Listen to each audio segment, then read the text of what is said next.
Bismillahirrahmanirrahim. Masih berjumpa lagi di Takrirat Sadidah. Sekarang kita sudah masuk ke bab air. Kemarin kita di penjelasan mengenai thaharah. Nah, sekarang kita masuk ke alatnya thaharah, alat bersuci, yaitu yang pertama adalah air. Definisinya adalah ta'riful ma' wa sailun syafabun latifun. Ia adalah benda cair yang bening dan lembut. Yatalawanu bilaunil ina. Warnanya mengikuti wadahnya. Yakhluqullahu rayya 'inda tanawulihi. Allah menciptakan rasa segar ketika meminumnya.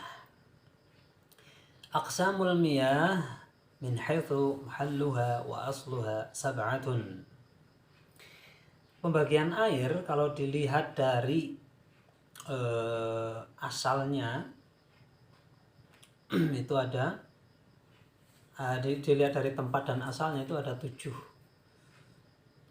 Salasatun minas sama wa yamiyul matar wa thalj wal barad. Yang 3 dari langit, yaitu air hujan, embun dan salju. Embun ada di beberapa daerah yang memang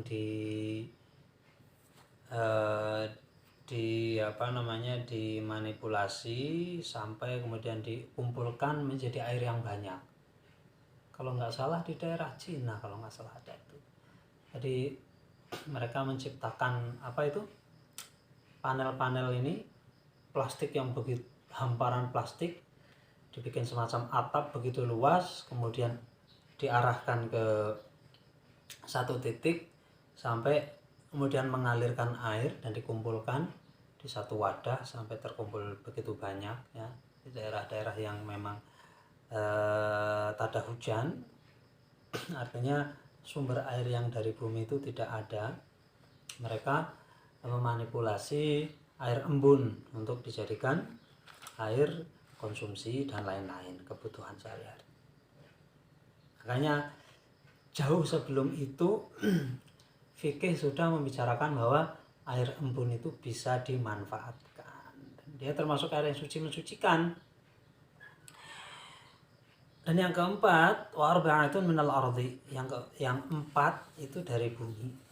Apa saja? Wahya miyahul bahri, air laut, wal bi'ri, air sumur, wan nahri, dan air sungai, wal aini, dan air sumber mata air. Ada lagi nggak selain itu? Sepertinya apapun airnya ya semuanya bersumber dari 4 itu, ya. Nah, kemudian ada pembahasan air di sini bahwa air itu ada levelnya. Yang paling utama apa? Dan afdhalul miyahi nazamha ba'dhum faqal, ada urut-urutannya keutamaan air oleh ulama. Dituliskan sebuah syair, wa afdhalul miyahi ma'un qad naba' ana asabi'i nabiyyil mutaba' yalihi ma'u zamzamin fal kautsari fanaili masra thumma baqil anhar. Level atau tingkatan air dipandang dari keutamaannya, itu yang paling utama adalah air yang keluar dari tangannya Rasulullah SAW. Yaitu kejadian ketika perang Khandaq, ya. Orang-orang pada kelaparan, Rasulullah sendiri sampai tidak makan 3 hari, dan tidak ada air, begitu langka, dan mereka sedang bekerja keras membangun parit. Kurang lebih sebuah parit yang lebarnya itu 6 meter kalau tidak salah, ya, atau lebarnya 8 meter, dalamnya 6 meter gitu, atau dibalik, sepanjang titik-titik tertentu di kota Madinah yang memang tidak ada penghalang gunung, untuk menghindari Ahzab. Ahzab itu golongan-golongan perang dari berbagai kabilah yang dipimpin oleh kafir Quraisy. Dikatakan di situ sampai 10.000 orang akan menggempur Madinah. Madinah dikepung dari berbagai arah.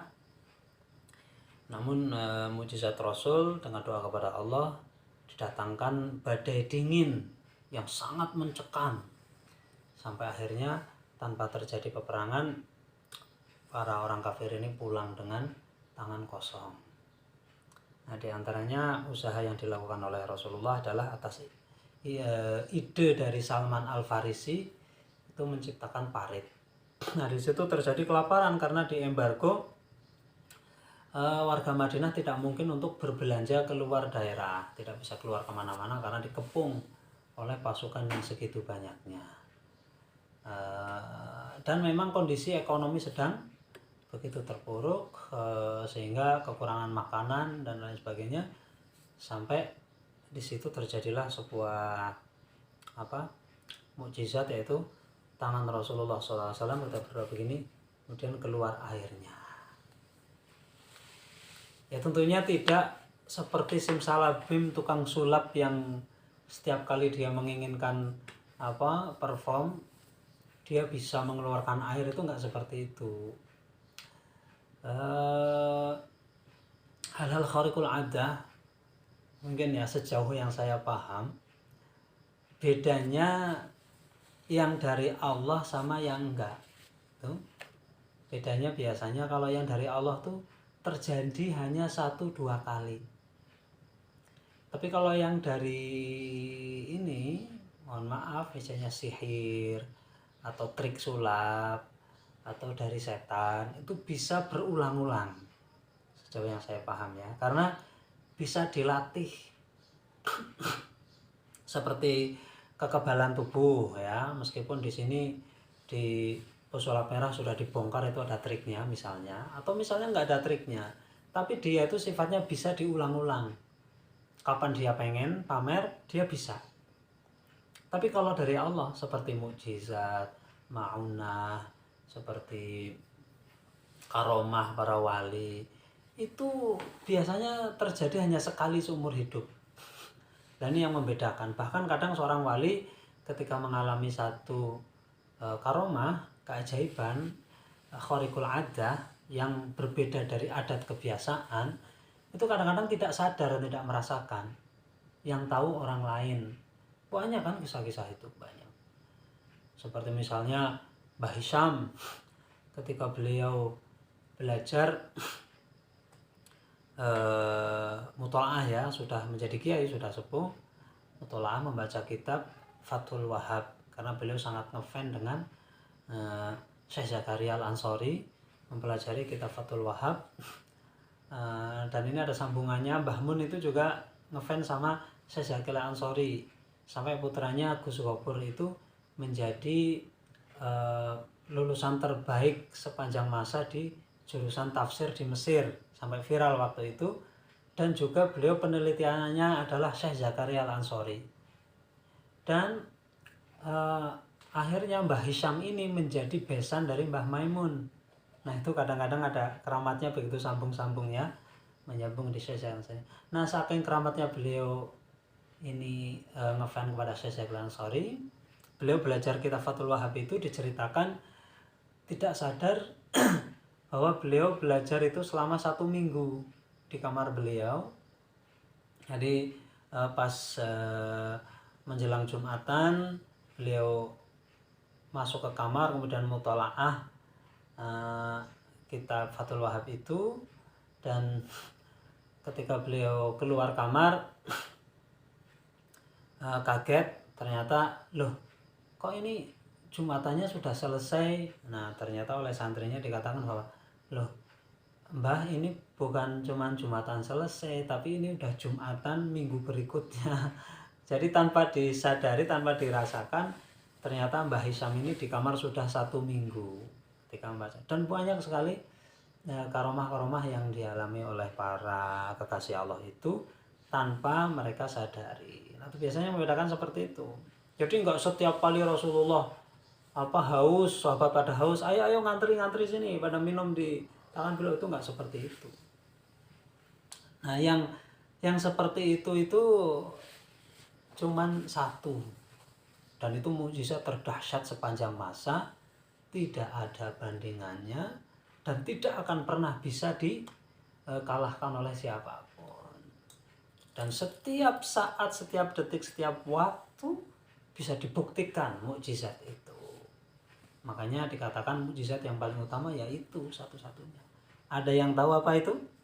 Mukjizat itu adalah Al-Qur'anul Karim. Nah, itu yang pertama. Terus yang kedua, yalihi ma'u zamzamin. Kemudian air yang berikutnya adalah air zam-zam. Bahkan air zam-zam ini mengalahkan air yang berikutnya ya. Kemudian air yang berikutnya adalah fal kautsari, telaga Kautsar. Telaga Kautsar ini yang ada di surga nanti. Oh, ternyata telaga Kautsar ini kalah dengan air zam-zam ya. Tapi memang air zam-zam secara logika saja itu maha dahsyat ya. Itu sumber mata air yang ada di tengah-tengah Sahara, gurun pasir, tidak ada pepohonan, kering kerontang, tapi sedemikian besarnya mata airnya sampai hari ini itu dikonsumsi orang seluruh dunia tidak habis-habis. Bahkan ada peralon yang sangat diameternya sangat besar itu disalurkan ke Madinah dari sumber zam-zam itu. Anda bayangkan saja air mineral ya, misalnya di sini aqua itu sumber airnya tuh besar sekali. Itu saja kan kadang-kadang kewalahan hanya diminum dari orang Indonesia saja. Bayangin zam-zam itu. Dan dengan dengan kondisi atau dengan karakter air yang begitu unik. Jadi airnya itu telah diteliti oleh berbagai peneliti. Airnya memang beda dengan air yang lain, sangat sehat, sangat bersih, dan bahkan tidak mengandung zat-zat yang membahayakan. Itu ya pokoknya zam-zam itu luar biasa.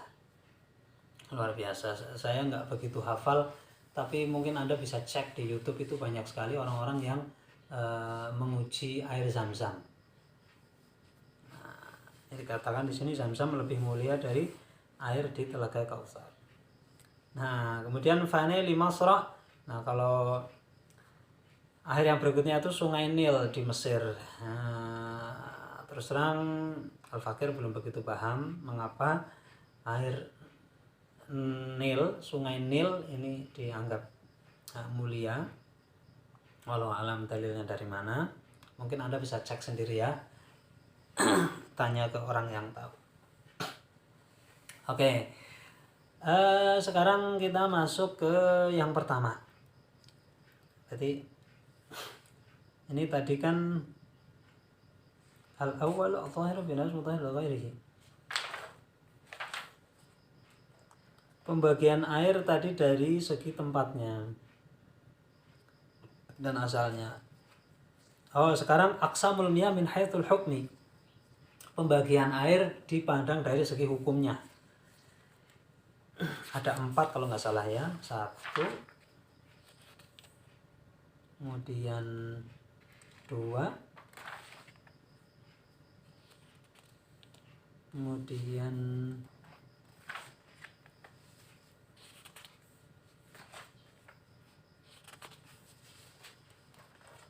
3 ya. 1, 2, 2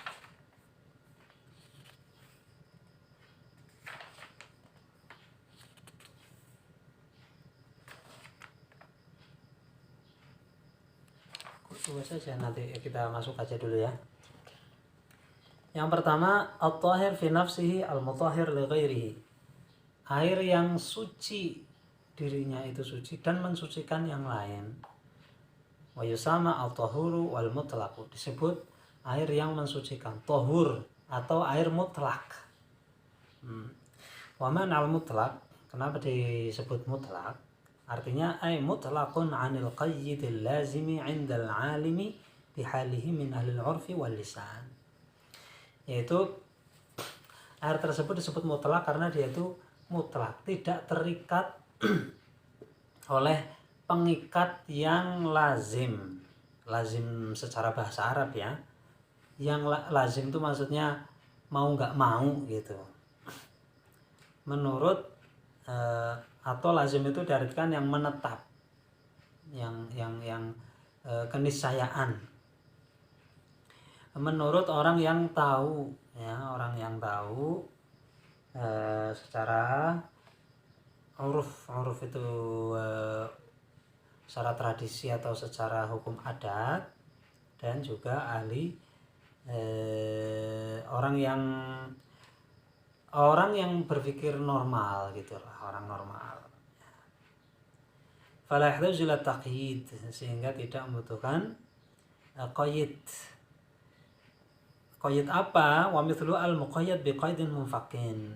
Contoh qayyid yang munfaq, qayyid yang bisa dipisahkan.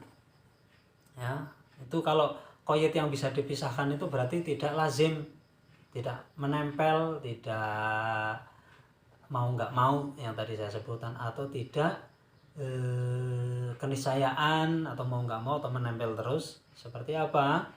Ma'ubirin, air sumur. Nah, sumur ini kan bisa terpecah, bisa terbelah. Artinya ketika air itu diambil dipindah ke tempat yang lain, maka sifat sumurnya, nempelnya itu terpisah dari air tersebut. Itu masih disebut air mutlak karena bukan qayyid lazim, bukan qayyid yang menempel.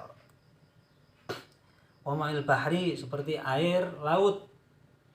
Nah, itu kan ketika diambil masukin ke gelas jadi air gelas. Meskipun air laut itu asin ya.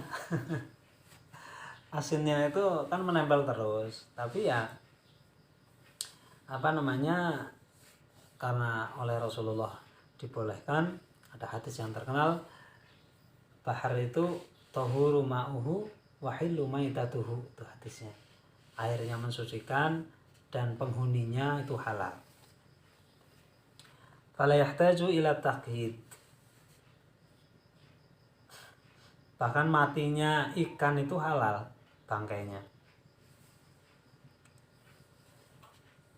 Faisama an mutlaqan wa taharatu bi, sehingga disebut air mutlak. Kenapa air mutlak? Saya sebutkan tadi bahwa tidak ada qayyid lazim. Bi khilafil muqayyad bi qaidin lazim, beda dengan qayyid yang lazim, sifat-sifat yang menempel terus. Seperti kama'il wardi, air mawar ya.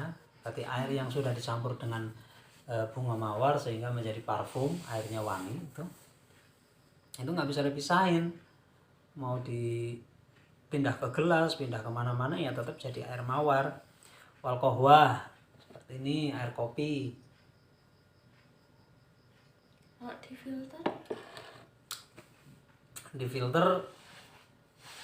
Kalau difilter gimana? Nah, kalau difilter ya sejauh yang saya paham menjadi munfak, karena filter yang modern ini cukup bersih. Jangankan air hanya kopi atau air ini, bahkan laut saja itu bisa menjadi air tawar, bisa memisahkan antara garam dan air. Saya kira filter modern ini bisa menjadi air mutlak ya, saya kira. Dan itu banyak kok, di Arab juga banyak filterisasi, bahkan daur ulang air-air yang ada di hotel itu ya. Jadi kalau di negara-negara langka air itu memang seperti itu. Waktu saya di Yaman juga gitu. Satu gedung itu dia setiap hari itu ada isi ulang. Jadi isi ulang sumur. Jadi di sana itu setiap gedung itu mempunyai sumur, tapi sumurnya sumur beton. Artinya di bawah gedung itu ada toren, ada bak, bak itu di bawah gedung yang tiap hari nanti diisi tangki. Nah setelah diisi, nanti dari bak yang ada di bawah gedung itu disedot, ditaruh di toren yang ada di atas gedung. Nah dari atas gedung itu didistribusikan ke semua kamar mandi atau ini yang toilet yang ada di dalam gedung itu.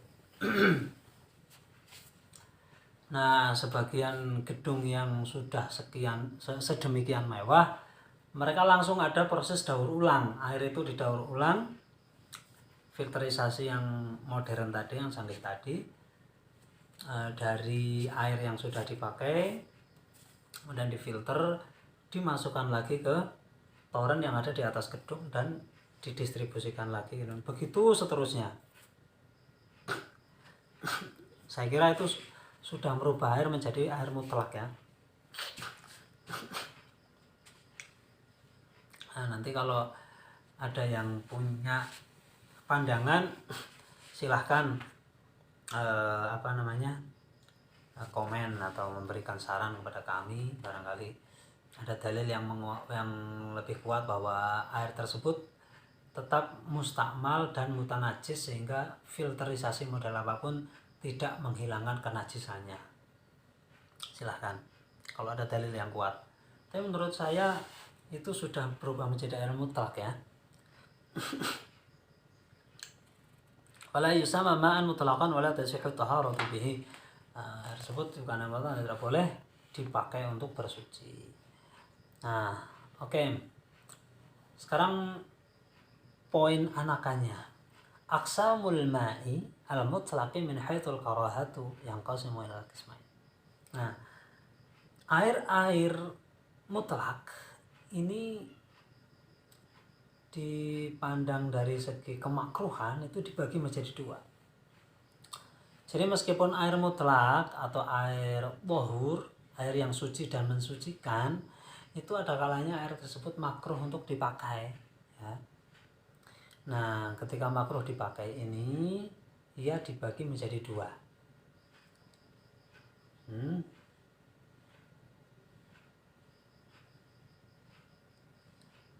Maksudnya air mutlak ini dibagi menjadi dua ya, dibagi menjadi dua, yaitu ada kalanya tidak makruh dipakai, ada kalanya makruh dipakai, maksudnya gitu. Yang pertama, ghairu makruhin isti'maluhu, tidak makruh dipakai ya. Kalau tidak makruh dipakai ya semua air mutlak itu, selain yang makruh, mayoritas air mutlak tidak makruh dipakai, yang normal. Nah yang kedua, makruhun isti'maluhu, makruh untuk dipakai. Nah yang makruh untuk dipakai air mutlak ini, wahuwa arba'atun, ada 4. Yang pertama, al-ma'u al-musyammasu li khawfil barasi. Yang pertama, air musyammas, air yang dipanasi matahari, yang kepanasan matahari. Tapi nanti air musyammas ini kemudian makruh untuk dipakai, itu syaratnya nanti ada 9. Terus yang kedua, syadidul hararati liman'i al-isbal. Kemudian yang kedua adalah air yang sangat panas. Sangat panas. Misalnya air habis direbus, masih panas, belum dingin, itu makruh dipakai.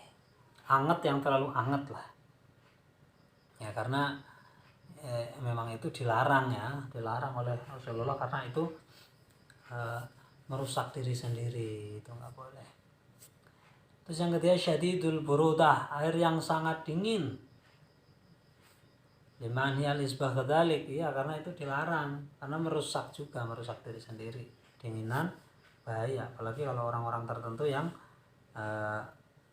sangat bahaya ketika kedinginan. Terus yang keempat, ya kulli ardin maghdubin 'alaiha. Dan yang keempat adalah air-air yang keluar di tempat-tempat yang dikutuk oleh Allah. Tempat-tempat yang dikutuk oleh Allah. Contohnya apa? minal ma'ir rakid min far'ah dan khilaf fi sihhatil taharah.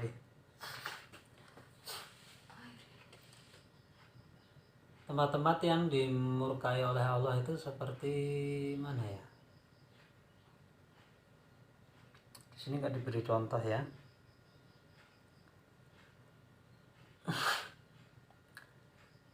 Barangkali netizen ada yang tahu. Kalau di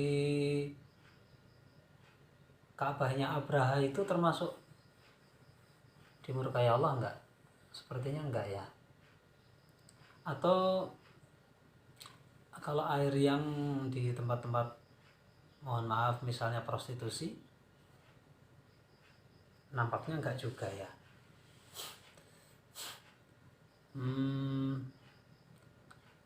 Kalau di makamnya Abu Jahal, Abu Lahab misalnya, kira-kira kayaknya enggak juga. Tapi kalau menurut satu riwayat itu di apa itu termasuk Bani, itu kan yang ini oleh Allah juga kan, dimurkai oleh Allah. Tapi karena ini riwayatnya nggak begitu paham saya, jadi nggak saya sebutkan, takut salah nanti ya. Pokoknya itu tempat-tempat yang dimurkai oleh Allah itu makruh untuk berwudu, air yang keluar di situ. Kemudian sekarang syarat-syarat air yang dipanasi matahari itu makruh untuk digunakan. Ini nanti kita lanjut ke pertemuan berikutnya ya. Wallahu a'lam. Semoga menjadikan barokah untuk kita semua dan makin istiqomah untuk belajar agama Allah. Syukran, terima kasih. Mohon maaf kurang lebihnya. Wabillahi taufiq wal hidayah. Assalamualaikum warahmatullahi wabarakatuh.